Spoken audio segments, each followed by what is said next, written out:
ఈరోజు మా ఇంట్లో పొంగల్ చేస్తాము. పొంగల్లోకి కావాల్సిన పదార్థాలు: నెయ్యి, బియ్యము, జీడిపప్పు, టమోటా, పచ్చిమిరపకాయలు, ఎర్రగడ్డలు, కరివేపాకు, అల్లము, మిరియాలు, జీలకర్ర, పెసరపప్పు, నూనె. ఈ గ్లాస్తో బియ్యం 1.5 గ్లాసు తీసుకుంటున్నా. సగం గ్లాస్ పెసరపప్పు వేస్తున్నా. బియ్యము పెసరపప్పు కడిగి పెట్టుకోవాలి. ఈ గంటితో 2 గంటలు నీళ్ళు పోసుకోవాలి. 2 స్పూన్లు నెయ్యి వేసుకోవాలి. ఒక 10-12 మిరియాలు, జీలకర్ర వేసుకోవాలి. జీడిపప్పు వేసుకోవాలి. ఎర్రగడ్డ వేసుకోవాలి. బాగా వేయించుకోవాలి. పచ్చిమిరపకాయ వేసుకోవాలి. కొంచెం సన్నగా కట్ చేసిన అల్లం వేయాలి. ఎర్రగడ్డ కొంచెం ఎర్రగా అయినాక టమాటా వేసుకోవాలి.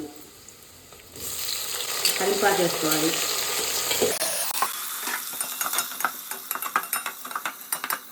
ఒక గ్లాసు బియ్యానికి 4 గ్లాసులు నీళ్ళు పోసుకోవాలి. అందుకు నేను 2 గ్లాసులు, 1.5 గ్లాసు బియ్యము, 1/2 గ్లాసు పెసరపప్పు వేసినా కాబట్టి 8 గ్లాసులు నీళ్ళు పోసుకోవాలి.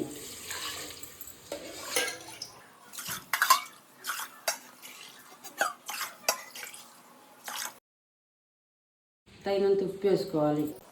ఎసురు కాగినంత వరకు మూత పెట్టుకోవాలి. ఎసురు కాగిన తర్వాత కడిగి నానబెట్టుకుని బియ్యం వేసుకోవాలి.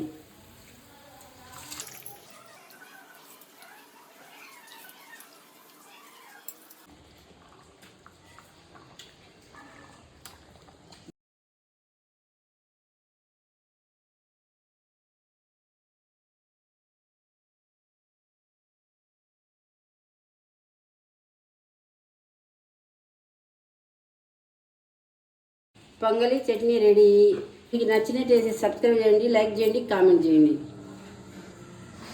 చట్నీ కావాలంటే నెక్స్ట్ వీడియోలో చూపిస్తా. Bye bye.